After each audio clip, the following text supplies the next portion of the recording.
Bonjour à tous. Alors comme ça on a froid cet hiver et on veut savoir pourquoi. Il y a des coupures de courant et vous voulez savoir pourquoi. Votre facture d'électricité a fait x10 et vous voulez savoir pourquoi. Vous êtes au bon endroit pour le comprendre. Voici les 3 raisons pour lesquelles vous aurez froid cet hiver.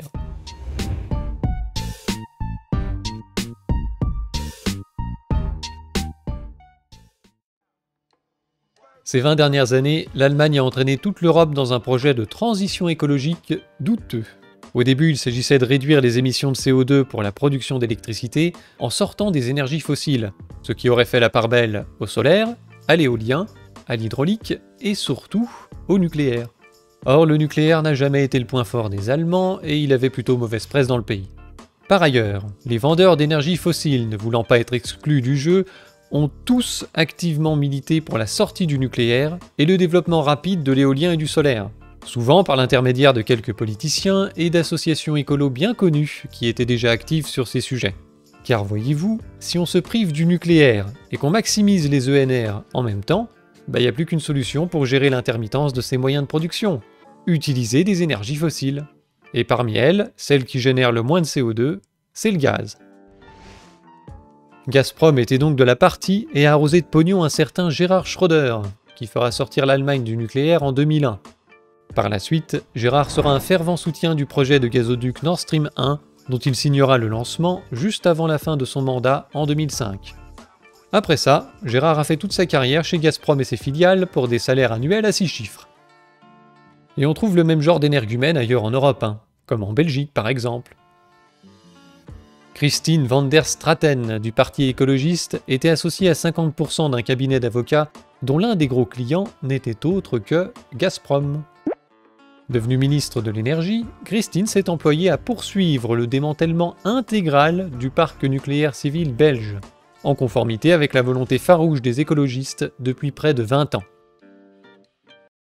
En plus des politiciens, Gazprom a aussi arrosé de pognon diverses associations écolos, comme le WWF ou les Amis de la Terre, pour les aider à militer à la fois pour les ENR, contre le nucléaire, mais aussi contre l'exploitation du gaz de schiste en Europe ou l'importation du gaz de schiste états-unien.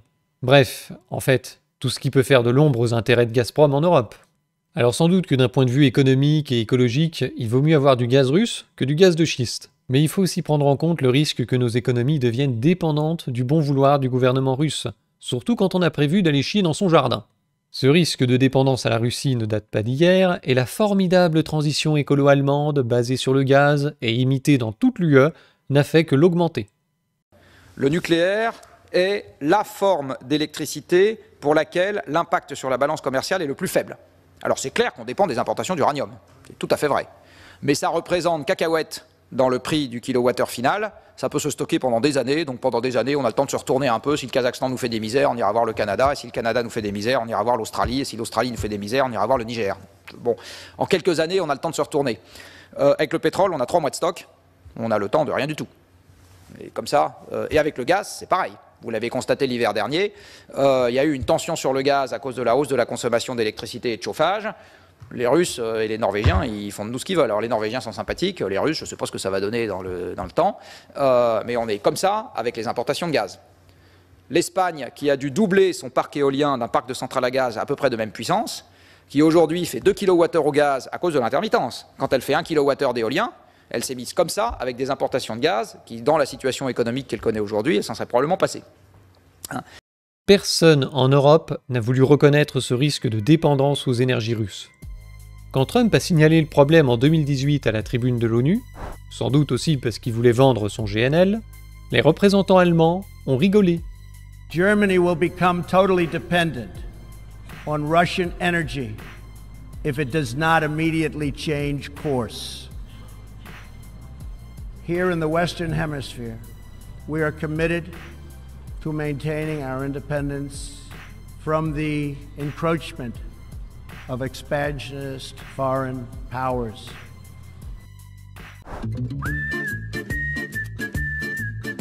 Des médias ont profité de la séquence pour faire du Trump bashing habituel sur une petite musique rigolote, qualifiant ses propos d'outranciers, de fallacieux ou d'excessifs, parce que l'Allemagne n'apporte qu'une petite fraction de son énergie à la Russie. C'est juste quelques milliards, ce n'est pas significatif. Et 4 ans plus tard, ils font moins les malins. Et puis soudain ça arrive. Oh, eh ben voyons. Et à la une ce matin, l'Allemagne dos au mur, la crise énergétique s'intensifie dans le pays. Berlin maintient son engagement de se passer de gaz russe, mais les Allemands vont devoir réduire davantage leur consommation s'ils veulent éviter une pénurie d'énergie cet hiver. Jean-Baptiste Huette. L'Allemagne doit faire 20% d'économie de gaz si elle veut passer l'hiver. Dans le cas contraire, le pays court un risque sérieux de crise énergétique. Déclaration avant-hier dans le FT de Klaus Müller, le responsable de la gestion des approvisionnements. Mais avant de faire des économies, encore faut-il avoir du gaz pour cet hiver, car les coûts ne cessent d'augmenter. 206 € le mégawattheure contre 66 € au début de l'année, ce qui vient renchérir les opérations de remplissage des réservoirs. Les taux se resserrent donc chaque jour un peu plus sur Berlin. Il s'agit in fine de trouver rapidement une substitution au gaz russe, car en cas de coupure totale des approvisionnements, Berlin ne pourrait tenir que 2 mois et demi. L'Allemagne souhaite se passer définitivement du gaz russe dès 2024. Le pays étudie actuellement d'autres sources d'approvisionnement depuis l'Union européenne et en particulier depuis la Norvège. Le chancelier allemand mise également beaucoup sur la construction d'un pipeline allant du Portugal via l'Espagne et la France vers l'Europe centrale. De quoi, indique le chancelier, soulager massivement la situation d'approvisionnement, un avis que ne partage pas l'Agence internationale de l'énergie, qui rappelait en juillet qu'il était presque impossible de se passer des approvisionnements russes. Et un prélèvement supplémentaire de 2,4 centimes d'euros par kilowattheure va être imposé aux ménages et aux entreprises allemandes. Ce sera cher, reconnaît le chancelier allemand Olaf Scholz sur Twitter. Pour une famille de 4 personnes, ça devrait se traduire par une hausse de 480 € de la facture de gaz. L'Allemagne se retrouve dans cette situation merdique parce qu'elle a fait l'erreur de croire qu'une production d'électricité 100% renouvelable était possible avec de l'éolien et du solaire. Sauf que ce sont des modes de production intermittents qui dépendent du vent et du soleil. Le moment et la quantité d'électricité produite sont totalement imprévisibles. Par conséquent, les gestionnaires des réseaux font leurs prévisions d'offres en comptant une puissance garantie de l'éolien et du solaire égale à quelques pourcents des capacités installées.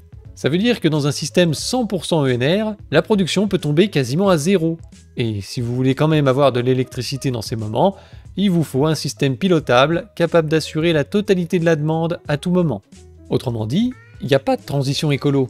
Les ENR s'ajoutent aux modes de production pilotables sans les remplacer. Et comme on veut pas du nucléaire, ces modes de production pilotables fonctionnent aux énergies fossiles. C'est ce que l'on constate dans la capacité nette de production d'électricité en Allemagne. Une quasi-stabilité du parc pilotable, malgré le doublon du parc intermittent construit ces 20 dernières années. On constate aussi que les efforts de l'Allemagne pour sortir du nucléaire et du charbon ne sont pas compensés par les ENR, comme prévu, mais par l'augmentation du gaz. Et c'est du gaz uniquement russe. Les Allemands avaient une telle confiance dans leur transition écolo qu'ils ont considéré le gaz comme une énergie de transition, une énergie qui n'avait pas d'avenir.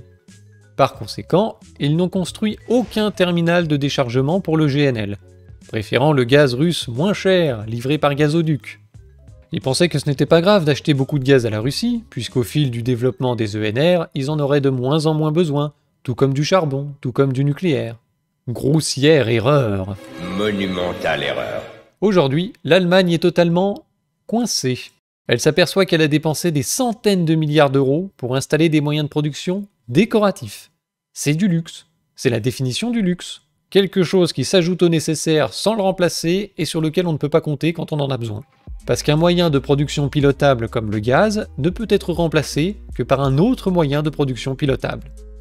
On voit bien que malgré l'immense capacité théorique de leur parc ENR, qui pourrait couvrir la totalité de la demande, les Allemands vont remplacer le gaz russe par du charbon.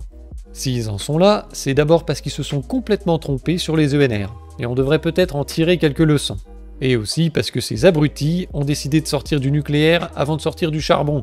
Et comme le nucléaire est une industrie qui a beaucoup d'inertie, il est trop tard pour revenir en arrière. Ils ont exclu dès le mois de mars de prolonger leurs 3 dernières centrales nucléaires qui devaient fermer cette année. Ça posait des problèmes juridiques, mais aussi de sûreté, puisqu'ils ont fait l'entretien minimum pour les faire fonctionner jusqu'à la fermeture. Et apparemment, elles n'auraient plus de combustible au 31 décembre 2022, c'est très précis. La question semblait donc être tranchée, mais le chancelier Scholz l'a remise sur la table début août devant l'évidence, précise et inexorable, d'un désastre énergétique hivernal. Le gouvernement allemand est très divisé sur ce sujet. Le ministre de l'économie semblait avoir confirmé la fermeture. Seule une centrale en Bavière pourrait être maintenue si la stabilité du réseau le nécessite. Il a indiqué que le maintien de ces centrales ne représenterait que 2% de la consommation allemande de gaz. Ces économies marginales ne justifient pas de rouvrir le débat sur la sortie du nucléaire qui fait l'objet d'un large consensus en Allemagne. Eh ben voyons. Par contre, quand il faut siphonner la France d'un volume de gaz correspondant à 2% de la consommation allemande, ce n'est plus marginal et on est prêt à réactiver un vieux réseau. J'ai l'impression qu'il y en a qui ont du mal à avaler leur chapeau. Finalement, après des tests de sécurité au cours de l'été, ce seront 2 centrales sur 3 qui seront maintenues jusqu'au printemps. Mais pas au-delà. Parce qu'au-delà, il faudrait faire d'importants travaux d'entretien, recharger le combustible, bref, relancer le nucléaire. Et ça, il n'en est pas question. Sans le nucléaire, il ne reste que le charbon pour remplacer le gaz dans la production de chaleur et d'électricité. Fin août, Olaf Scholz a autorisé 27 centrales à charbon à reprendre leur production jusqu'en 2024. Bravo la transition écolo! Great success! Mais si le charbon est plus facile à relancer que le nucléaire, une seule d'entre elles a redémarré pour le moment, à cause des difficultés d'approvisionnement et du manque de main-d'œuvre. Il faut dire aussi que certaines centrales sont déjà en cours de démantèlement. Donc les mecs sont en train de démonter leur système électrique avant de l'avoir remplacé par quelque chose de valable. En tout cas, c'est la ruée sur le charbon en Allemagne. La production a bondi de 40% depuis janvier. How dare you? Les particuliers qui se chauffent au gaz font une transition non écologique vers le charbon pour éviter la pénurie et l'explosion des factures de gaz cet hiver. Quant aux pays exportateurs de charbon, ils se frottent les mains. Ils s'attendent à une année record, tant sur les volumes que sur les prix, grâce à la relance du charbon en Allemagne et dans toute l'Europe. Ça, peut-être que vous l'avez déjà vu au stade où vous en êtes. C'est une carte dans laquelle vous avez les sources d'énergie utilisées pour faire de l'électricité un peu partout en Europe. Comme vous le savez, l'énergie ne sort pas du mur, contrairement à la réponse à un sondage classique qui a été fait aux États-Unis. Il faut la faire à partir d'autre chose. Alors cette autre chose, il est en Europe pour beaucoup du charbon. Nos amis allemands font la moitié de leur électricité avec du charbon et du reste l'énergie concept allemand, c'est pas du tout de faire des éoliennes, c'est de faire du charbon et du gaz pour l'essentiel. Donc ils ont 20 gigawatts de capacité fossile en construction pour décommissionner les 23 gigawatts de nucléaire qu'ils ont actuellement en service. Et ils vont faire essentiellement du gaz et du charbon. Alors avec un peu de chance, la population diminuera suffisamment vite pour que leurs émissions de CO2 n'augmentent pas. Mais c'est l'effet combiné du vieillissement de la population et du gaz et du charbon qui va être le plan allemand de transition énergétique. Alors moi je veux bien que la presse française applaudisse les 4 mains, mais enfin j'ai quelques doutes sur le côté écologique du machin. Non seulement les sanctions enrichissent la Russie, n'empêchent pas la guerre, détruisent notre niveau de vie, mais en plus elles anéantissent tout espoir que la transition écolo, qui nous coûte un bras, serve à quoi que ce soit. C'était déjà pas gagné au départ, mais alors là, c'est mort. Il est quand même prévu qu'on remplace le gaz russe par du GNL états-unien qui produit 2,5 fois plus de CO2, sans compter les autres pollutions de l'environnement causées par la fracturation hydraulique.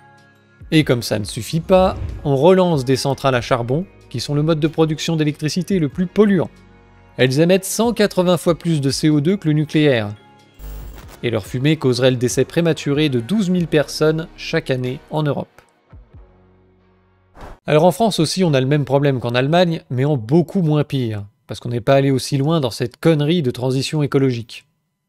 Nos gestionnaires de l'année qui avaient baissé leur froc en fermant Fessenheim, puis en annonçant la fermeture de 14 réacteurs nucléaires d'ici 2035 pour plaire aux Allemands et aux écolos, ils ont avalé leur chapeau et ils ont annoncé l'ouverture de 14 réacteurs nucléaires. C'était juste avant le début de la guerre, suite au premier choc sur les prix de l'électricité, mais il faudra des années avant l'ouverture d'une nouvelle centrale. Et donc d'une certaine manière, on manque de bras. On manque de bras parce qu'on n'a pas assez d'équipes formées. Et on sait que, notamment, un soudeur, un tuyauteur, il faut 2 ou 3 ans pour les former. Et pourquoi on n'a pas assez d'équipes formées? Eh bien parce qu'on nous a dit, non, votre parc nucléaire, il va décliner. S'il vous plaît, préparez-vous à fermer des centrales. On a d'ailleurs déjà fermé les 2 premières. Et on nous a dit, et d'ailleurs ce sont encore les textes en vigueur au moment où on se parle, on nous a dit, préparez-vous à fermer les 12 suivantes. Alors nous, évidemment, avec la filière, on s'est dit, on fait quoi? Évidemment, on n'a pas embauché des gens pour en construire 12, on a embauché des gens pour en fermer 12. Non seulement il faudra des années pour relancer le nucléaire, mais en plus, on a 12 réacteurs qui sont à l'arrêt cette année pour des problèmes de corrosion. Au moment même où on aurait aimé les faire tourner à fond pour économiser du gaz et se faire du fric sur le dos des Allemands. Au contraire, c'est eux qui nous ont vendu l'électricité hors de prix. Le parc nucléaire produit 40% de moins que les années précédentes. Et il n'est pas garanti que tous ces réacteurs pourront redémarrer avant l'hiver. That's quite big. Du coup, en France aussi, on relance le charbon. Encore un grand succès de la transition écologique. Alors c'est une carte blanche qui est une carte noire, en fait pleine de charbon. C'est la centrale de Saint-Avold qui ouvre à nouveau. Alors elle a fermé en mars cette centrale, figurez-vous, puisque l'objectif c'était de la fermer en 2022 pour les objectifs carbone. Il faut savoir qu'avant sa fermeture, elle produisait des recettes quotidiennes de 3 millions d'euros contre 580 000 euros. Ça c'était en 2020. Donc déjà elle tournait à plein régime avant la fermeture. Et là c'est Daniel Kretinsky, l'oligarque tchèque qui a racheté cette centrale à charbon ainsi que celle dans le sud de la France, à Uniper, le géant allemand du gaz, et qui a fait une magnifique opération. Parce que d'un côté, ces centrales sont extrêmement rentables, puisqu'elles vont produire l'électricité pour cet hiver et l'hiver prochain. Et en plus, Daniel Kretinsky touche 1,7 milliard d'euros pour la sortie allemande du charbon de l'autre côté. Et puis ce charbon, d'où vient-il? Alors il ne vient pas de Russie, évidemment, il vient d'Australie et d'Afrique du Sud. Et il arrive dans le port de Rotterdam pour ensuite arriver dans ces centrales à charbon.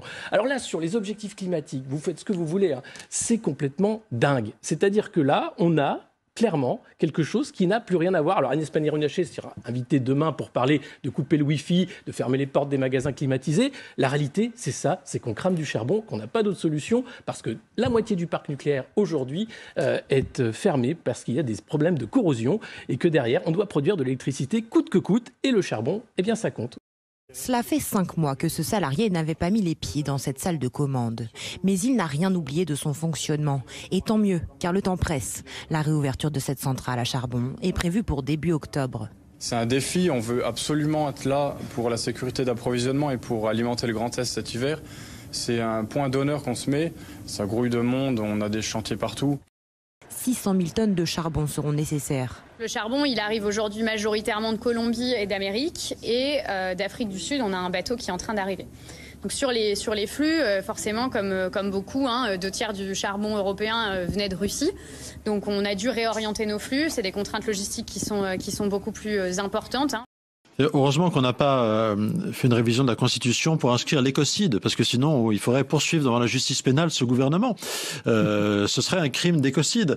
Voilà, donc tout ça est aberrant, tout ça c'est de la faute effectivement de la pression qu'ont fait peser les écologistes dans ce pays, de leur suivisme sur l'Allemagne. Tout ça est totalement irresponsable. Effectivement, j'aurais préféré qu'on garde Fessenheim. La merveilleuse transition écologique à base de gaz et d'ENR, qui a mis toute l'Europe dans la main des Russes, se révèle être à l'heure des sanctions un désastre géopolitique, écologique et aussi économique.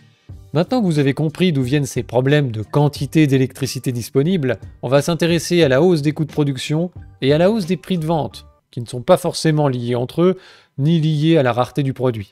Vous allez voir. La première raison de la hausse des prix de l'électricité en Europe est bien évidemment la hausse du prix du gaz et du charbon, à partir desquels l'UE produit 35% de son électricité. Comme on l'a vu dans les précédentes vidéos, cette hausse avait commencé à l'automne 2021, et elle s'est lourdement aggravée à cause des sanctions européennes sur les énergies russes. Au total, le prix du charbon a été multiplié par 7 et celui du gaz par 15. L'Allemagne a connu un problème supplémentaire cet été avec l'assèchement du Rhin, qui est une artère cruciale pour le transport de marchandises et d'énergie. Le prix du transport a été multiplié par 5, ajoutant 120 € à la tonne de charbon pour qu'elle atteigne la centrale. Une partie du trafic a dû être redirigée vers le rail, et l'Allemagne a été obligée de prioriser les trains de marchandises sur les trains de voyageurs pour alimenter ses centrales. Et on le disait, le Rhin, c'est 80% du transport de marchandises par voie navigable. Et oui, Claire, environ 160 millions de tonnes de marchandises circulent chaque année sur ce fleuve. C'est 3 fois plus que sur le Danube. Des poids lourds industriels installés le long du Rhin risquent d'être pénalisés par des difficultés d'approvisionnement qui vont empirer encore. Le groupe chimique allemand BASF a déjà prévenu qu'il ne pouvait exclure des réductions de la production dans les semaines à venir.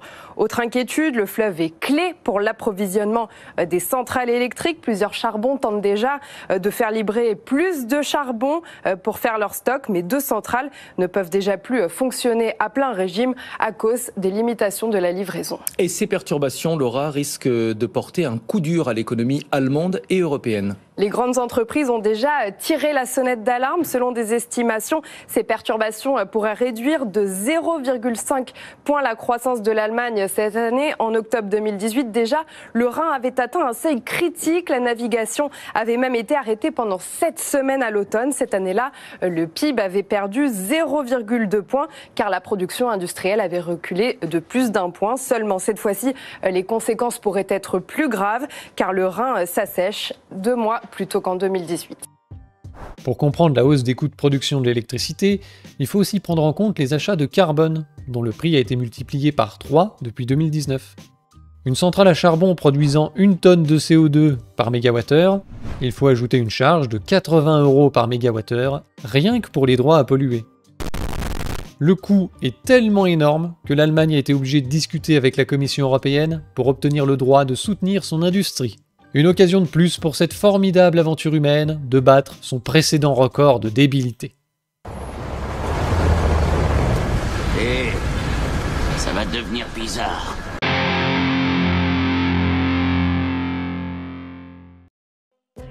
Ce régime d'un montant de 27,5 milliards d'euros permettra à l'Allemagne de réduire l'incidence des coûts des émissions indirectes sur ces industries grandes consommatrices d'énergie.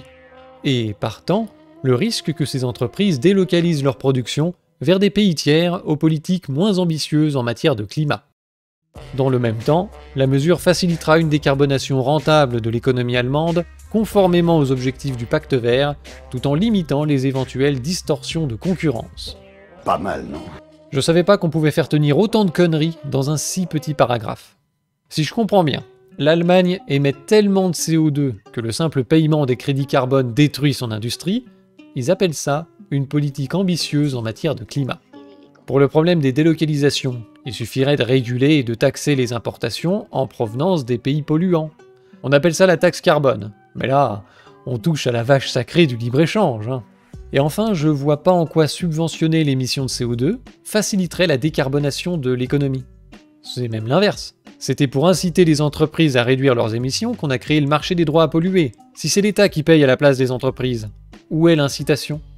C'est débile. Tout est débile dans ce petit paragraphe.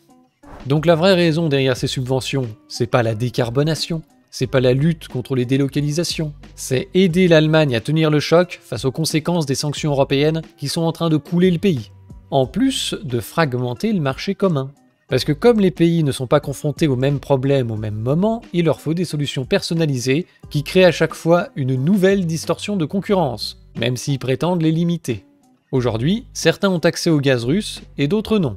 Certains ont accès au pétrole russe et d'autres non. Certains sont soumis au marché européen de l'électricité et d'autres non. Certains sont soumis au marché des droits à polluer et d'autres non. Donc en France, les entreprises payent les crédits carbone et en Allemagne, c'est l'État qui paye. Mais il n'y a pas de distorsion de concurrence, mais non. Allez, je vous rassure, comme c'est européen, tout ça est ultra bureaucratique. Il y a une myriade de conditions pour être admissible aux subventions, avec des paiements qui s'étalent jusqu'en 2031, enfin le foutoir habituel.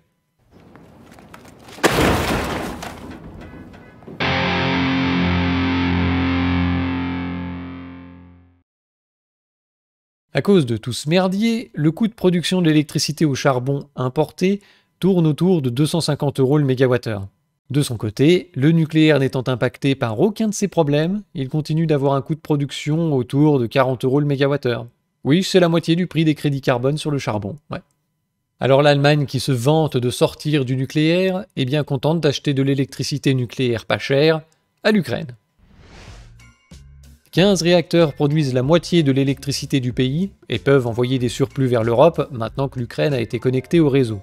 Sauf que 6 réacteurs sur 15 se situent dans la centrale de Zaporijjia, la plus grande d'Europe, qui est passée sous le contrôle des Russes depuis le mois de mars. Et en août, Poutine a décidé de rediriger le courant de la centrale vers la Crimée. Zut! Les Ukrainiens, ne souhaitant pas perdre cette centrale vitale pour l'approvisionnement du pays, ont affirmé que ces travaux endommageaient la centrale et augmentaient le risque d'accident nucléaire, et ça leur faisait tellement souci qu'ils ont bombardé la centrale. Il s'agit ni plus ni moins d'un chantage à l'accident nucléaire pour dissuader les Russes de leur piquer leur électricité. Cette situation a conduit nos journalistes à produire des articles qui resteront dans l'histoire, parce qu'après avoir accusé Poutine d'agiter la menace nucléaire et d'être un grand méchant, nos médias auraient eu beaucoup de mal à nous vendre cette stratégie qui met toute l'Europe en danger. Alors en même temps que Macron demandait aux Russes de quitter la centrale, nos médias reprochaient aux Russes de la bombarder avec des arguments à la hauteur de leur débilité. Ce missile planté dans le toit qui n'a pas explosé est tombé à seulement quelques mètres d'un réacteur nucléaire, ici dans ce bâtiment rouge.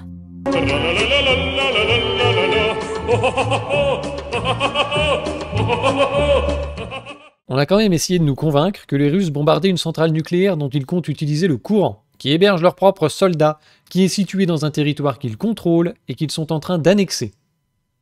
Ah tiens, ah bah oui, c'est une hypothèse plausible. Les mecs se tirent dessus. Rigolez pas, il y a des cons qui y ont cru. Il y en a même qui y croient encore. Le déshonneur est total pour les médias français, mais c'est pas très grave, ils en avaient déjà plus. J'aimerais donner une mention spéciale aux écolos qui passent leur temps à chouiner sur les risques du nucléaire civil en cas de guerre, sans jamais mentionner qu'il y a un risque identique sur les barrages. Et alors que ce risque sur le nucléaire se réalise, ils n'ont pas eu le courage de dénoncer les bombardements ukrainiens sur la centrale de Zaporijjia.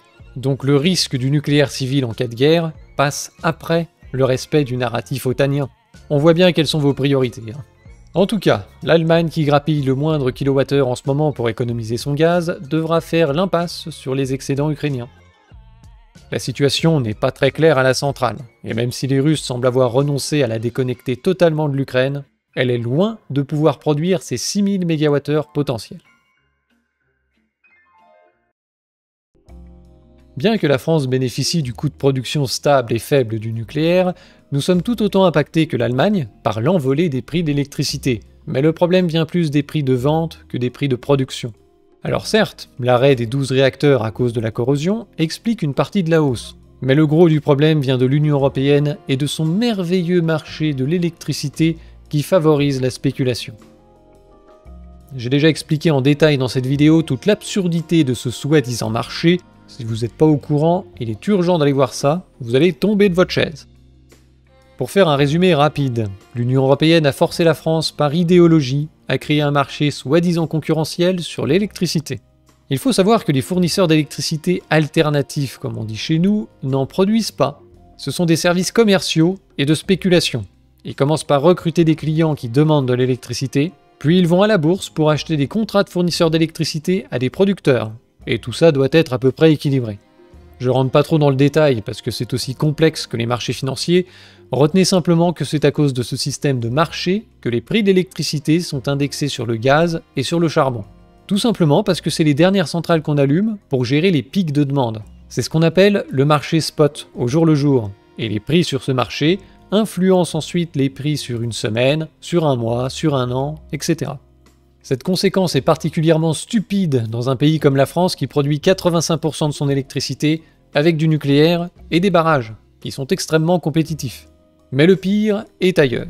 Comme EDF fournissait l'électricité la moins chère d'Europe à 100% des Français, il n'y avait pas de place pour des entreprises concurrentes qui achètent leur électricité plus chère sur ce marché européen, indexé sur le gaz et le charbon. Pour coller à l'idéologie européiste qui déteste les monopoles même quand ils fonctionnent, l'Union européenne nous a forcés à créer un marché totalement artificiel. Le système de l'AREN, l'accès régulé au nucléaire historique, oblige EDF à vendre à perte une partie de son électricité à ses concurrents pour qu'ils puissent lui faire concurrence. Ces volumes couvrent aujourd'hui plus des 2/3 des besoins des fournisseurs alternatifs, et le reste, ils vont l'acheter sur le marché de l'électricité, indexé sur les énergies fossiles. Alors tant que les prix sont bas, tout va bien, mais quand les énergies fossiles flambent, comme à la fin de l'année 2021, ces fournisseurs se retrouvent incapables de respecter les prix qu'ils avaient promis à leurs clients. Alors, soit ils coulent, soit les factures flambent à leur tour. C'est pour éviter ça que nos gestionnaires de l'année ont opté pour une troisième option. L'État paiera. Ils ont creusé un trou de 16 milliards d'euros dans les caisses de l'État et d'EDF, mettant l'entreprise virtuellement en faillite, afin de masquer la hausse des prix aux consommateurs pour 3 mois, en espérant que les choses reviendraient rapidement dans l'ordre. Ça n'a pas été le cas, c'est même pire qu'avant. Les prix du gaz ont encore doublé par rapport à la fin 2021. Sur l'électricité, ça devient du délire. Fin 2021, le prix habituel de 60 € le mégawattheure avait déjà été multiplié par 5 ou 6, atteignant entre 300 et 400 € le mégawattheure. On atteint aujourd'hui des prix autour de 600 € le mégawattheure, avec un pic au-dessus de 1000 €, x10 à x11 sur le prix normal. Et on s'attend à ce que ces prix délirants soient encore multipliés par 3 cet hiver.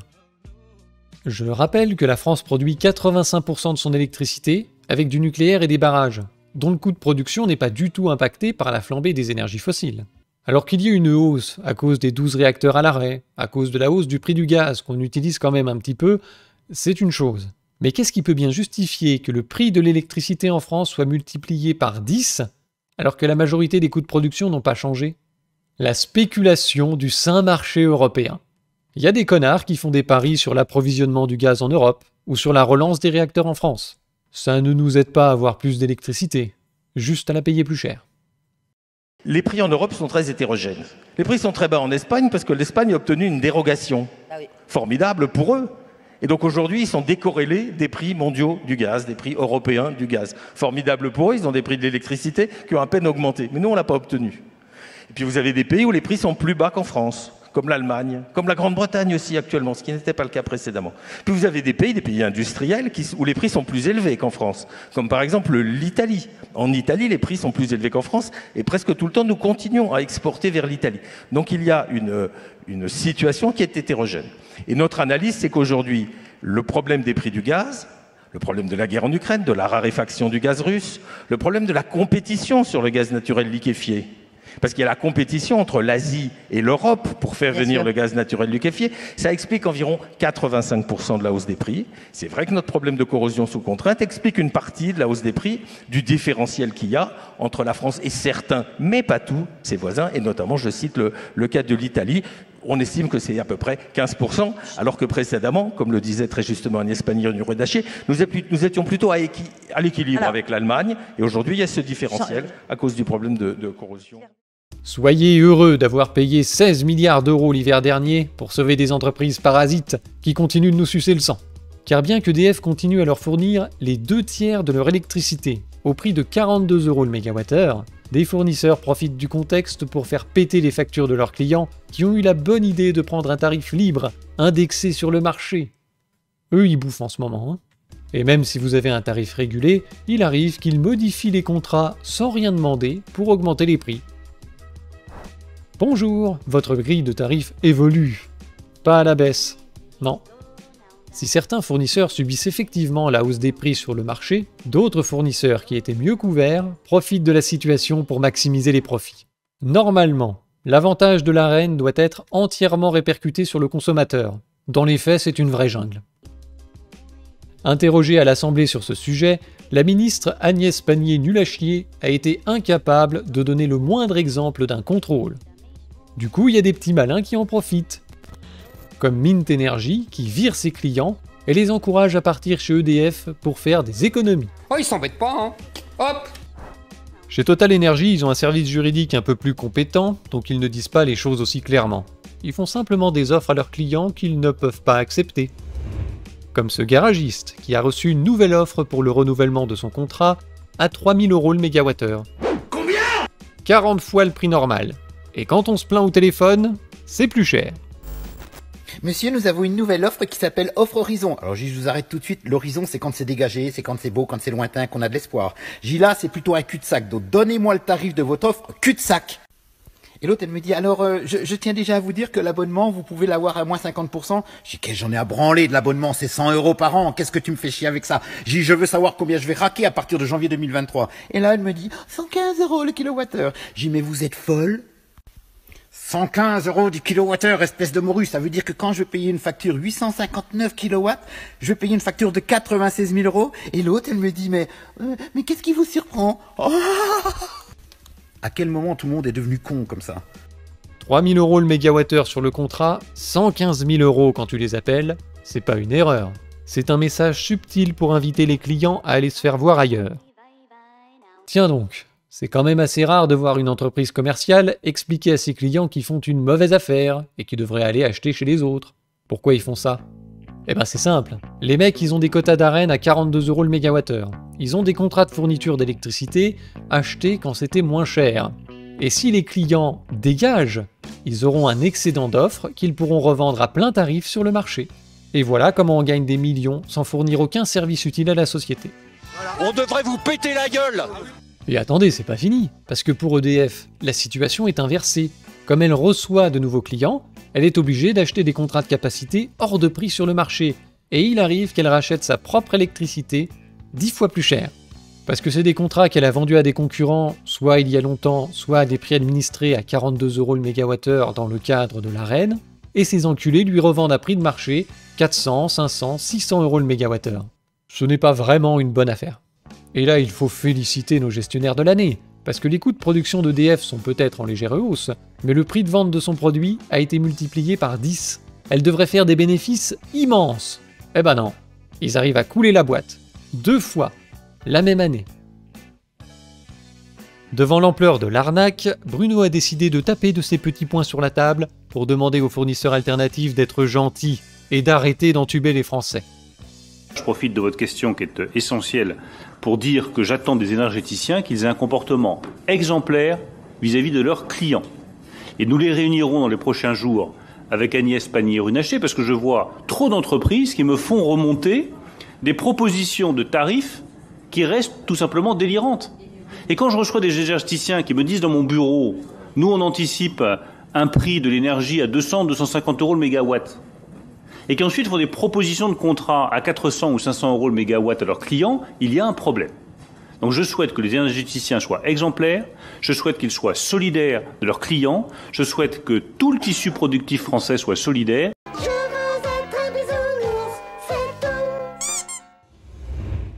Merci Bruno, mais on nous a déjà fait le coup des contrôles et de l'exemplarité au début de l'année, et on voit où on en est aujourd'hui. Ah, si seulement Bruno était ministre de l'économie. Il pourrait imposer des tarifs de vente aux fournisseurs d'électricité. Mais non, on va voir que Bruno est bien trop européen et germanophile pour cela. Si vous êtes au tarif régulé, vous avez peut-être pas vu tous ces problèmes de hausse de prix. Parce que vos factures sont aujourd'hui plafonnées sur un prix de marché autour de 60 € le mégawattheure, grâce aux boucliers tarifaires sur le gaz et l'électricité qui ont été mis en place par l'État à l'automne 2021. Il devait amortir une hausse considérée comme exceptionnelle et temporaire, mais qui est devenue structurelle à cause des sanctions, et qui va durer. Parce qu'il faut savoir que la hausse des prix d'aujourd'hui a des conséquences sur les prix futurs pour les contrats de fourniture de gaz et d'électricité. En ce moment, il y a des fournisseurs d'électricité qui ont acheté des contrats à 1100 € le mégawattheure pour 2023, 506 pour 2024, 380 pour 2025 et 291 pour 2026. Depuis ce pic, les prix ont baissé de moitié, mais restent stratosphériques. S'ils achètent maintenant à ces prix exubérants, c'est soit parce qu'ils sont obligés d'avoir une couverture pour leurs clients, soit parce qu'ils considèrent que l'électricité sera encore plus chère dans le futur. Quoi qu'il en soit, ça veut dire qu'il faudra des années pour revenir à un prix habituel, et à condition de régler les problèmes qui ont causé la hausse. Ces conneries d'embargo sur les énergies russes, et cette connerie de marché européen de l'électricité. Alors les embargos ne gênent pas trop la France, ça gêne surtout l'Allemagne et l'Italie qui ont besoin du gaz russe. L'ouverture du gazoduc Nord Stream 2 et la relance de Nord Stream 1 régleraient en un claquement de doigts tous les problèmes de gaz nécessaires pour l'industrie et le chauffage dans ces pays, et ça ferait baisser les prix de l'électricité. C'est sans doute pour éviter toute tentation de négociation avec Poutine que les États-Unis ont fait péter ces deux gazoducs à la fin septembre. Biden avait averti en février qu'ils avaient les moyens de mettre fin au projet Nord Stream 2 en cas d'invasion de l'Ukraine. If Russia invades, that means tanks or troops crossing the border of Ukraine again. Then there will be no longer a Nord Stream 2. We will bring an end to it. How will you do that? Exactly, since the project and control of the project is within Germany's control. We will, I promise you, we'll be able to do it. C'est chose faite. Maintenant, les Américains sont sûrs qu'on achètera leur GNL hors de prix pour longtemps. Les investisseurs vont pouvoir être rassurés. Et grâce à cet écart immense de prix de l'énergie, les États-Unis vont siphonner l'industrie européenne et surtout allemande. On a les amis qu'on peut, hein. Il n'est pas question non plus que nous laissions le conflit en Ukraine se solder par une domination économique américaine et un affaiblissement européen. Nous ne pouvons pas accepter que notre partenaire américain vende son GNL 4 fois le prix auquel il le vend à ses propres industriels. Mais une fois de plus, pour la presse française, c'est un coup des Russes. Après avoir bombardé leur propre centrale nucléaire pendant des semaines, ils auraient cassé leur gazoduc, qui est une source de pognon formidable pour la Russie, en plus d'être le meilleur moyen de pression dont ils disposent sur les Européens. Et il y a des cons pour y croire. C'est eux qui tiennent les vannes. Ils ouvrent et ils ferment comme ils veulent, pourquoi est-ce qu'ils l'auraient cassé? Enfin, tant pis pour les Boches, l'hiver sera chaud. Enfin, je me comprends. En France, on n'a pas trop de problèmes de gaz, à moins qu'ils donnent tout aux Allemands. Mais on est surtout impacté par cette connerie de marché européen de l'électricité. En fait, on pourrait revenir à des prix d'électricité presque normaux du jour au lendemain, en supprimant le système de l'Arenh et en laissant couler ces parasites de fournisseurs alternatifs. Mais tout ça est entre les mains de Bruno Le Maire, qui n'est pas vraiment un homme d'action, et pas vraiment au service des Français. Défendrez-vous avec autant de vigueur au niveau européen que vous l'avez fait sur cette scène, le nucléaire français dans le cadre de la discussion sur la taxonomie? C'est un combat, la taxonomie, je préfère vous le dire. Et le germanophile que je suis, grand ami et très proche des Allemands, chacun le sait, il m'arrive rarement de m'opposer aux Allemands, mais alors là-dessus, je suis en opposition frontale avec le gouvernement allemand. Le nucléaire doit être dans la taxonomie européenne. En juillet de cette année, Bruno le germanophile a été décoré de la Croix de Fer, la plus haute distinction allemande, reçue des mains du ministre des Finances allemand. Selon Armin Laschet, Bruno est l'un des grands Européens et l'un des plus proches amis de l'Allemagne. La décoration est plus que méritée. Quelle horreur! Nous avons besoin d'une Europe plus forte maintenant. C'est-à-dire une Europe au service des Allemands, pour ceux qui n'ont pas compris. C'est horrible ça! C'est un truc de nazi! Un ministre français en exercice, décoré par l'Allemagne pour ses bons et loyaux services envers l'Allemagne et la construction européenne au service des Allemands, bon, je crois que en 1945, on a bousillé des gens pour moins que ça. Peut-être pas assez. On commence peut-être à comprendre pourquoi la France est prête à partager la pénurie de gaz avec ses voisins qui en manqueraient, et pourquoi Bruno est incapable de supprimer le système franco-français de l'Arenh sans l'autorisation des Allemands. Déjà l'hiver dernier, il avait demandé une refonte du marché européen de l'électricité. Les Allemands avaient dit « Il a fermé sa gueule, il a fait payer la note aux Français. Alors maintenant que ce bazar coûte plus cher aux Allemands que ça ne leur rapporte, ils sont d'accord pour le modifier. Mais à leur avantage. Une réforme du marché est maintenant à l'étude pour découpler les prix du gaz et de l'électricité. Ah, c'est le moment d'y penser, Évidemment, tout ça va prendre des mois et des mois de discussion, parce que chaque État membre a sa vision des choses en fonction de ses intérêts. Du coup, le petit Bruno, grand Européen, commence à se dire que tout ça serait quand même plus simple s'il n'y avait pas l'Union européenne. Ce qui est sûr et certain, c'est qu'il y a une urgence absolue à découpler le prix de l'électricité du prix du gaz.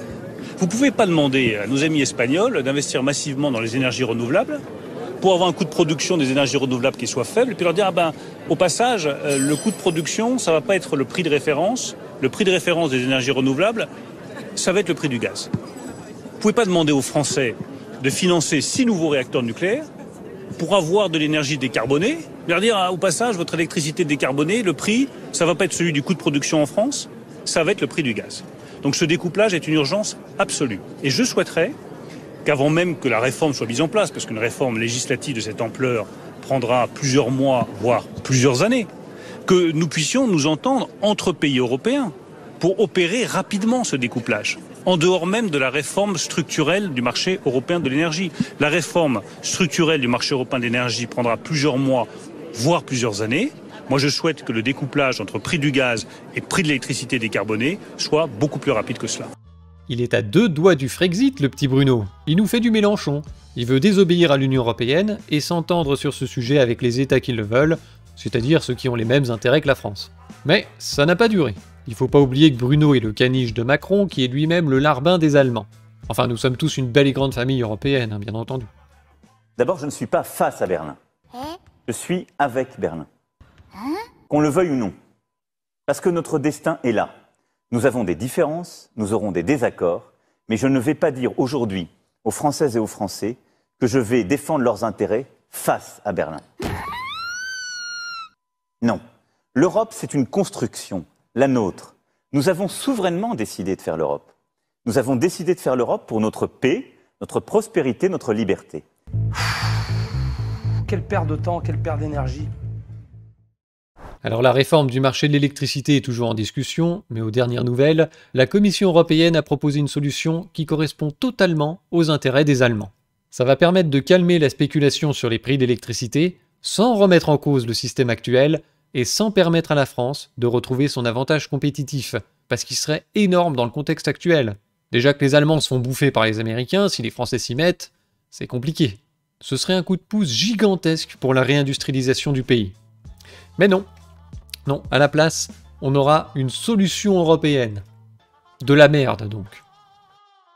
La Commission européenne propose d'imposer un plafond de 180 € le mégawattheure aux énergies solaires et éoliennes.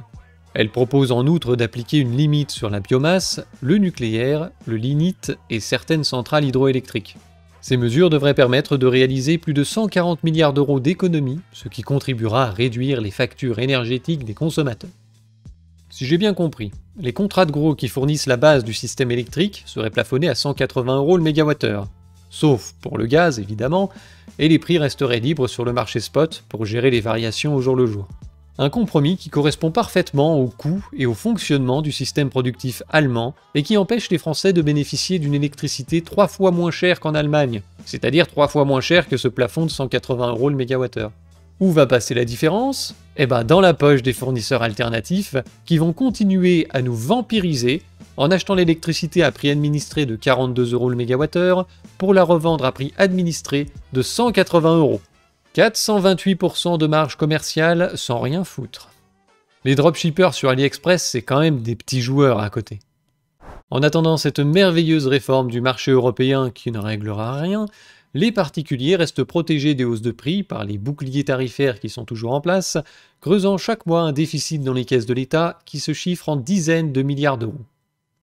Alors, souvenez-vous, il y a d'abord eu le gel des tarifs du gaz à l'automne dernier. Initialement, le gouvernement avait budgété 1,2 milliard d'euros, mais depuis, il y a eu la guerre en Ukraine, les prix ont continué de grimper et le gouvernement évoque désormais une extension de ce blocage, non plus jusqu'en juin 2022, mais jusqu'à la fin de l'année. Cela coûterait environ 10 milliards d'euros à l'État sur l'ensemble de l'année.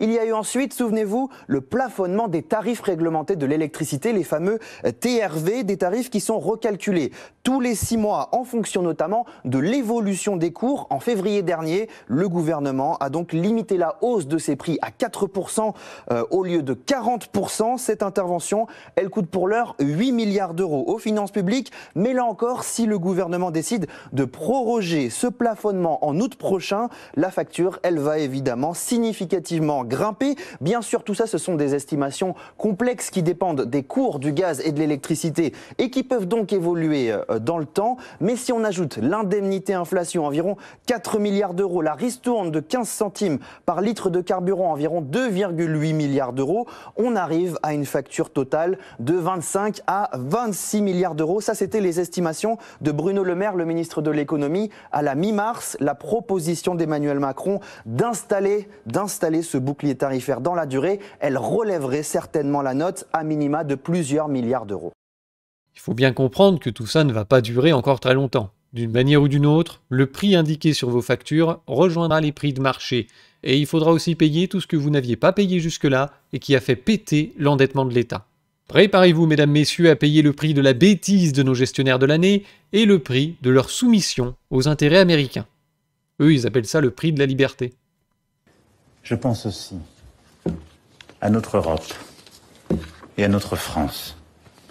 Je pense à notre peuple, auquel il faudra de la force d'âme pour regarder en face le temps qui vient, résister aux incertitudes, parfois aux facilités et à l'adversité, et unis, accepter de payer le prix de notre liberté et de nos valeurs. Je vois pas en quoi l'engraissement d'entreprises qui ne servent à rien va aider l'Ukraine ou va défendre nos libertés. Enfin, s'il y a des cons qui veulent payer, ils vont payer, hein, rassurez-vous. Pour voir à quel genre de dinguerie doivent s'attendre les particuliers dans les mois qui viennent, il faut se tourner vers les entreprises qui ne sont pas protégées par les boucliers tarifaires. Déjà fin 2021, une entreprise de fabrication de palettes avait trouvé moins cher d'alimenter son usine avec un générateur à fioul posé sur le parking, plutôt que de rester chez son fournisseur d'électricité. Depuis, on voit se multiplier les exemples de chefs d'entreprise effrayés par les factures qu'ils reçoivent, être obligés de bloquer les prélèvements pour ne pas se retrouver en défaut de paiement, c'est-à-dire en faillite. Et là, il faut savoir que toutes les entreprises ne sont pas confrontées au même problème en même temps. Ça dépend des contrats qu'ils ont négociés avec leurs fournisseurs d'énergie et de leur durée. Mais les malheureux qui se retrouvent à renouveler leur contrat de gaz et d'électricité en ce moment, ils toussent, hein. Quand ils voient arriver les nouveaux prix, ça tousse. Bonjour, donc fonderie de Chaumont, 150 personnes, basée à Muret. Une fonderie de fonte, essentiellement dans les pièces de voirie et le mobilier urbain. Nous consommons 11 gigas d'électricité par an, donc une industrie qui consomme beaucoup d'électricité avec un process extrêmement optimisé. Aujourd'hui, nous avons des coûts énergétiques qui explosent littéralement pour l'année prochaine. Cette année, nous sommes à des achats de l'ordre de 1,5 million d'euros. Il y a 3 ans, nous étions à la moitié, 750 000 euros. Et pour l'année prochaine, on dépasse les 6, 8, 10 millions d'euros en fonction du cours de la bourse. Nous réalisons un chiffre d'affaires de l'ordre de 20 millions d'euros avec la vente de nos pièces partout en France et aussi à l'export. Et cet impact électricité peut être extrêmement grave, voire dramatique pour Fonderie de Chaumont. C'est pour ça que nous avons sollicité nos parlementaires aujourd'hui pour leur expliquer le problème. Le prix que nous est proposé pour l'année prochaine est complètement décorrélé des prix de production de l'électricité qui se situent entre 80 et 100 euros le mégawattheure. Et aujourd'hui, quand on veut nous le vendre entre 600 et 1000, c'est tout à fait inimaginable et ça peut être dramatique pour énormément d'industries en France. Et on constate la même chose dans les autres pays d'Europe. C'est même encore pire parce que les fournisseurs n'ont pas l'avantage d'être subventionnés par EDF. Une usine de conserve alimentaire italienne a partagé ses factures de gaz et d'électricité pour le mois de juillet à 1 an d'intervalle. De 120 000 euros pour 20 jours travaillés, il passe à 980 000 euros pour 15 jours travaillés. Le coût de l'énergie est donc passé de 6 000 euros par jour à 65 000 euros par jour en 1 an. C'est multiplié par 11. Idem pour ce glacier qui a vu sa facture multipliée par 5, passant de 1 300 euros à 5 100 euros. Et on peut multiplier les exemples comme cela à l'infini. Toutes les entreprises reçoivent en ce moment des offres qui sont 4 à 11 fois plus élevées que le précédent contrat. C'est ça, hein, l'avenir des particuliers en France. Et on observe le même phénomène dans les collectivités locales qui n'ont pas non plus de bouclier tarifaire. Bonjour à tous. Je veux dénoncer un scandale, un vol, un racket organisé avec en plus la passivité de l'État. Je suis Artosh Bakhtiari, j'ai 32 ans, maire de Neuilly-sur-Marne, une ville de près de 40 000 habitants située en Île-de-France. Au 31 octobre, c'est-à-dire dans moins d'1 mois, nos contrats d'énergie, électricité et gaz prennent fin. Depuis des mois, on recherche de nouvelles offres à souscrire. Alors on a passé un appel d'offres, sauf qu'aucune entreprise n'a souhaité nous répondre. On est donc aujourd'hui obligé d'acheter au prix du marché. Hier, nous avons reçu les offres et les prix sont juste totalement scandaleux et délirants. On passerait de 15 euros du mégawatt pour le gaz à 240 euros, soit une multiplication par 16 du prix. Et pour l'électricité, on passerait de 65 euros du mégawatt à 2068 euros. Le prix serait donc multiplié par 32. À l'échelle de toute la ville, on passerait de 2 millions d'euros de facture d'énergie à 10, 12 ou 15 millions d'euros au global. C'est totalement inacceptable, mais malheureusement, le gouvernement laisse faire. Vos communes, partout en France, sont à genoux. Mais quand on sacrifie les communes, on sacrifie les écoles de vos enfants. On sacrifie les gymnases, les associations, les sports, les espaces culturels. Alors vous avez fait vos calculs, hein. Vous avez regardé la facture d'électricité de votre ville, là, en 2022, et vous avez fait une estimation de ce que ça serait en 2023. En gros, vous dites que ça risque de passer de 600 000 euros à 2,5 millions, et vous dites, bah si c'est ça, je paye pas. C'est bien cela ? Exactement. Exactement. Si c'est ça, on paiera pas parce que c'est insupportable puisque pour compenser cette augmentation de l'électricité, il faudrait supprimer des services municipaux. Il n'y a pas d'autre solution, il n'y a pas d'autre possibilité d'avoir des recettes pour une collectivité que d'augmenter les impôts. Et évidemment, on va pas augmenter les impôts. Donc, effectivement, c'est insupportable une telle augmentation de la facture d'électricité. Aujourd'hui, 2023, la facture 2,5 millions. Et la facture 2,5 millions, elle est à ce niveau-là. Pourquoi ? Parce que dans le cadre de la loi NOM, nouvelle organisation du marché de l'électricité dont j'ai pas encore entendu parler, qui avait été votée sous Monsieur Sarkozy, eh bien, on a livré l'électricité et le gaz au marché, à l'offre de la loi et de la demande. Et c'est ça qui est problématique aujourd'hui. Et dans le même temps où on a fait ça, on a contraint les collectivités comme la nôtre à aller sur les marchés pour acheter notre électricité. Alors qu'on a une régie communale d'électricité sur notre ville. Donc vous demandez un soutien aux collectivités locales pour tout simplement payer cette facture. Bah, un soutien, on ne demande pas de soutien, on n'est pas en train de mendier. On demande à l'État, on demande au gouvernement de prendre une première mesure qui serait une mesure de justice, c'est de sortir les collectivités territoriales, les collectivités locales, de l'obligation de devoir passer des marchés pour acheter de l'électricité. Et donc d'aller sur la bourse. Parce qu'en fait, c'est la loi de l'offre et de la demande, c'est ce qui vient de nous être expliqué. Mais en réalité, c'est parce qu'il y a des spéculateurs qui font monter le prix de l'électricité. Enfin, comment on explique qu'EDF est obligé de vendre à 50 € le mégawatt de l'électricité nucléaire à ses concurrents et que ces mêmes concurrents nous la revendent à 600, 800, 1000 €? Il y a bien un problème. Et si c'est ça, qu'on puisse acheter, nous, les collectivités, de l'électricité à 50 € chez EDF directement. Voilà un maire qui a compris comment régler le problème du prix de l'électricité en France. Supprimer les intermédiaires parasites entre EDF et les consommateurs. C'est simple, hein? C'est ça qui est terrible, c'est simple. Il est assez amusant de voir que ce maire communiste est plus libéral que les chefs d'entreprise qui se sont exprimés sur ce problème dans les médias ou les réseaux sociaux et qui réclamaient tous que l'État leur donne de l'argent. Oh, bande de clochards. Quelle indignité. Ce n'est pas, voyez-vous, l'idée que je me fais du secteur privé. Bruno a donc pondu un bouclier tarifaire pour les entreprises début juillet. Mais c'était tellement de la merde que personne n'arrivait à tirer du fric de tout ça. Il a fallu corriger le tir. Lorsqu'un dispositif ne marche pas, il faut le changer. Le dispositif de soutien aux entreprises qui voient leur facture d'électricité ou de gaz exploser ne fonctionne pas. Il est trop compliqué. J'ai donc le simplifié dans 3 directions. Aujourd'hui, pour avoir accès à des mesures de soutien, à des subventions, il faut que vous ayez perdu sur un trimestre au moins 30% de votre chiffre d'affaires. Donc c'est beaucoup trop compliqué.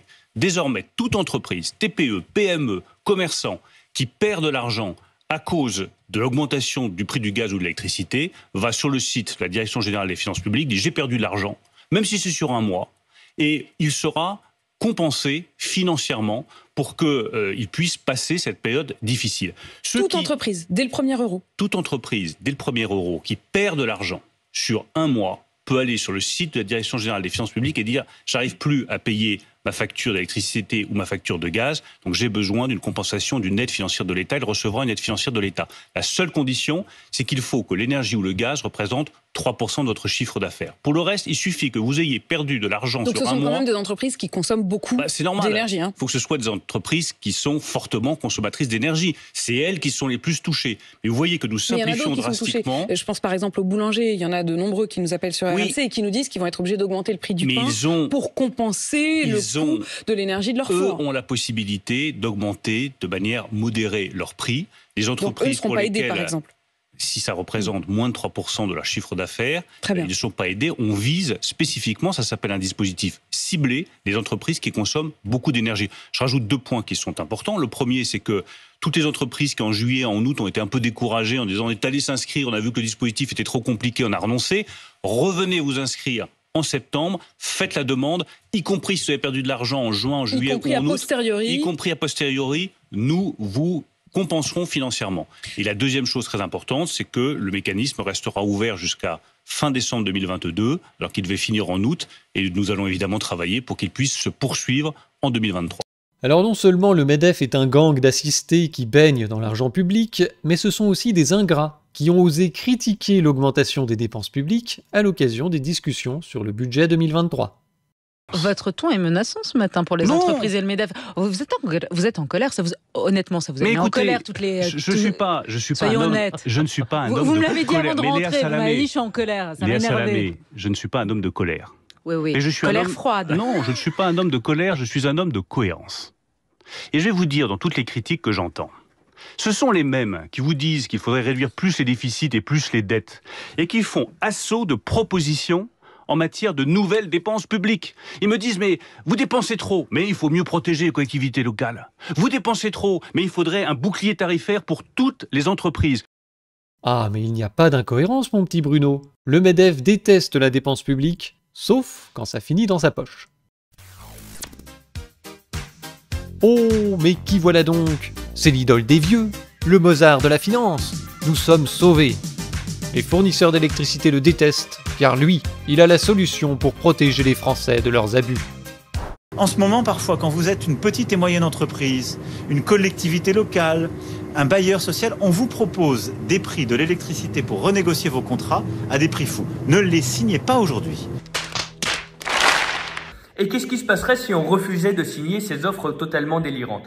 Hier, on a reçu un mail d'Enedis qui nous expliquait qu'au 1er novembre, si on ne signait pas ces offres délirantes, on nous couperait l'électricité et le gaz pour notre ville de près de 40 000 habitants. C'est du racket organisé. Quand est-ce que le gouvernement arrêtera cette extorsion? Nous sommes en train de renégocier les prix du gaz et de l'électricité, de refaire marcher, de refaire fonctionner nos marchés du gaz et de l'électricité. Et donc, dans les prochaines semaines, on va veiller collectivement, en Européens, avec les Américains et d'autres, à retrouver des prix plus raisonnables et donner de la visibilité sur les prix du gaz et de l'électricité pour que tout ça soit soutenable. Donc, pas d'emballement, pas d'inquiétude, des efforts justement répartis, raisonnables et pas de panique. Alors bien sûr, tout ça ne pourra pas durer. Quand un État se met à payer les factures des habitants et des entreprises parce qu'ils n'ont plus les moyens, alors que cet État est lui-même financé par ces mêmes habitants et entreprises qui n'ont plus les moyens, ça va mal finir, hein. Sur quoi va reposer la solvabilité de l'État? Sur des gens insolvables? Ah oui, mais voilà, si on envoie les vraies factures de gaz et d'électricité aux gens avec les vrais prix, il n'y a plus de gouvernement à la fin de la semaine, hein. Comme ils ont bloqué les prix au niveau de 2021, la marche pour revenir à la réalité est extrêmement haute, et maintenant ça va être compliqué de faire passer les hausses de prix.